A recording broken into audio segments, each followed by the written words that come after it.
ಗೋಸ್ಕರ ಮಾಡಿದಂತ ಗ್ಯಾರಂಟಿ ಕೊಟ್ಟು ಆ ಸಮುದಾಯಗಳಿಗೆ ಮಾಡಿರ್ತಕ್ಕಂಥ ಅನ್ಯಾಯದ ವಿರುದ್ಧ ಇವತ್ತು ಭಾರತೀಯ ಜನತಾ ಪಾರ್ಟಿ ಇಡೀ ರಾಜ್ಯಾದ್ಯಂತ ಪ್ರತಿಭಟನೆಯನ್ನ ಮಾಡುತ್ತಿದೆ.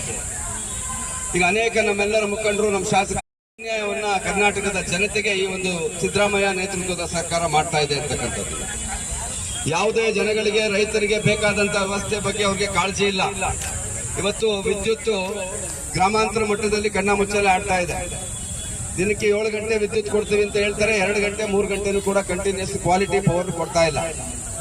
ಒಂದು ಟಿಸಿ ಏನಾದ್ರೂ ಸುಟ್ಟು ಹೋದ್ರೆ ಭಾರತೀಯ ಜನತಾ ಪಾರ್ಟಿ ಸರ್ಕಾರ, ಯಡಿಯೂರಪ್ಪನವ್ರ ಸರ್ಕಾರ ಇದ್ದಂತ ಸಂದರ್ಭದಲ್ಲಿ 25,000 ಕಟ್ಟಿದ್ರೆ ನಮಗೆ ಒಂದು ಟಿಸಿಯನ್ನ ಬೋರ್ಗಳಿಗೆ ಇಟ್ಕೊಡುವಂತ ವ್ಯವಸ್ಥೆ ಇತ್ತು.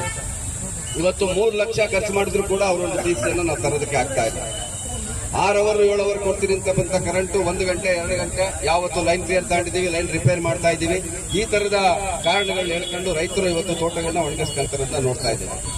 ಇವರು ಬಂದಂತ ಸರ್ಕಾರ ರೈತರಿಗೆ ಹಾಲಿಗೆ ಏನು ಸಬ್ಸಿಡಿಯನ್ನು ಕೊಡ್ತಾ ಇತ್ತು ಪ್ರತಿ ಲೀಟರ್ಗೆ, ಅದು ಕೂಡ ನಿಲ್ಲಿಸಿದ್ದಾರೆ. ಯಾವುದೇ ಅಭಿವೃದ್ಧಿ ಕಾರ್ಯ ಇಲ್ಲ. ಒಂದು ರೋಡಲ್ಲಿ ಒಂದು ಗುಂಡಿ ಮುಚ್ಚುವಂತ ಕೆಲಸವನ್ನು ಈ ಸರ್ಕಾರ ಮಾಡ್ತಾ ಇಲ್ಲ. ನಾವೆಲ್ಲ ನೋಡಿದೀವಿ ನಾವೆಲ್ಲ.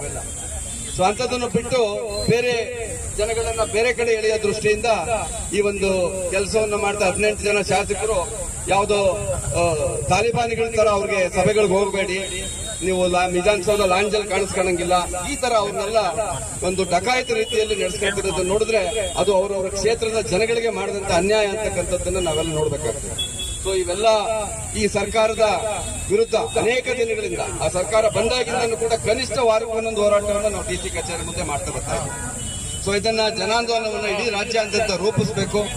ಈ ಒಂದು ಧರ್ಮಾಧಾರಿತ ಏನು ಅವರು ರಿಸರ್ವೇಶನ್ ಕೊಡ್ತಿದ್ದಾರೆ ಅದನ್ನ ಖಂಡಿಸಿ ಜನಗಳಿಗೆ ಮನವರಿಕೆ ಮಾಡಿಕೊಡುವಂತ ಕೆಲಸವನ್ನ ಭಾರತೀಯ ಜನತಾ ಪಾರ್ಟಿ ಕಾರ್ಯಕರ್ತರು ಇನ್ನು ಮುಂದೆ ಮಾಡ್ತೀವಿ ಅಂತ ಮಾತನ್ನು ಹೇಳ್ತಾ, ಈ ಒಂದು ಪ್ರತಿಭಟನೆಯಲ್ಲಿ ಭಾಗವಹಿಸಿದಂತ ಎಲ್ಲ ನಮ್ಮ ಕಾರ್ಯಕರ್ತ ಬಂಧುಗಳಿಗೆ